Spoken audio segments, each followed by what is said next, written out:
Hello and welcome to the newest episode of the New Year's Six podcast. Today I'll be wrapping up my Week 3 game previews. So kicking it off for the final time this week is going to be Washington at Michigan State. So yeah, another out-of-conference matchup to wrap up Week 3. You have an upstart Washington team that's looking legit and looking to take down the Pac-12. And you got a Michigan State team kind of at a crossroads. They've looked good enough so far, but with a coaching situation up in the air, how are they going to respond on the field? It's probably not the headline that we were expecting to talk about heading into this week. I thought it was going to be kind of an underrated Michigan State team, defending home turf against a talented Washington squad. But I'm very curious to see how this game kind of pans out. So how these videos work, if you haven't been here before, just going to talk team by team, work through what's working, what's not, keys to the game for both squads, and then end the game with a pick, with a score prediction, all of that fun stuff. So I'm going to start it off with Washington as the road team. Washington, what I'm looking at from their perspective, ultimately speaking, very interested to see their depth at the running back spot. They have some outstanding injuries and suspensions in that role. They're already a little thin there. Fortunately, it looks like they are going to get Dylan Johnson back. It looks like he is going to play after missing their game against Tulsa last week. He's going to be a huge addition to the running game. But ultimately, even if he's not 100%, I'm curious how they rely on guys like Will Nixon to fill in those gaps. Generally speaking, the Washington depth chart that I read from, that I get on a weekly basis, is generally very thin. It's usually just ones and twos everywhere. And when you have so many running backs out at the moment, and you have your starter who's a little banged up, I think it's a thumb injury, right? So with that in mind, I'm curious to see how that all comes together, and how that all kind of evolves into, where things are right now. So interested to see how Johnson comes into fruition. If Will Nixon plays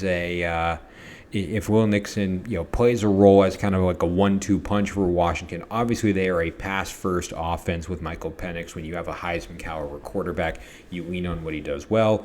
But for the time being, ultimately, I want to lean on that running game to see what it can be. I don't know what it is right now. I know what it can be. For where we're at right now, and for how things have been going for Washington. Obviously, the rushing attack has been a little bit in the rearview mirror, and we're going to get to that in a second. But ultimately speaking, I'm curious how these running backs come to play against a Michigan State team that's talented.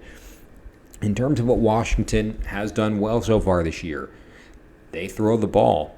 They are the number one passing offense in all of college football. And it makes sense. You have Michael Penix. They have they have the team to throw the ball with. They're built for this type of game. So if I'm Washington, I'm going to keep challenging Michigan State the same way that they challenged Tulsa, the same way they challenged Boise State. Keep challenging squads until they step up to you. Now, Michigan State has a very good passing defense. It's top 5 in the country right now. So it is going to be a matter of which one of those comes out ahead. I think Washington will win that battle just by virtue of how good Michael Penix is and how good these receivers are. But it would be a disservice if Washington deviated from this pass-heavy offense, just because the passing defense looks good. So I think if you're Washington, you gotta ramp up that keep ramping up that passing attack, keep going heavy, because it's working. It's been great for you so far. It's going to keep being great. And for where we're at now, don't if it's not broken, don't fix it. Now that being said, in terms of where they've struggled, the rushing attack has struggled. They are 113th in the country right now. Now, I think getting Dylan Johnson back this week will be a benefit for Washington. I think that is going to be a definite plus to the running attack. And I don't know how they incorporate it, but the offense as a whole is clearly high flying. I think maybe Washington turns to the rushing attack, knowing that the rushing defense of Michigan State is a little bit worse off than the passing defense. They're going to be tested either way. It's a good Michigan State defense for the most part across the board. And when I think of that, I think of how can Washington adapt and overcome. I think they can establish a running attack against this Michigan State team. I think they can come together. I think they can pull it off. But ultimately, it's tough. Like, I'd like to see kind of a more balanced offense across the board. But when you have the best passing attack in the game, you stick with what works. So it's kind of hypocritical on my part, but I'm just looking at what's working and what's not. And maybe evening it out that bit or alleviates both issues for Washington. They're still going to score 1 million points. They're still going to be, having their Heisman contender QB. But if you got to mix it up against a team that isn't going to see it coming, this would be a good opportunity to do so. From a Michigan State point of view, from a Michigan State perspective.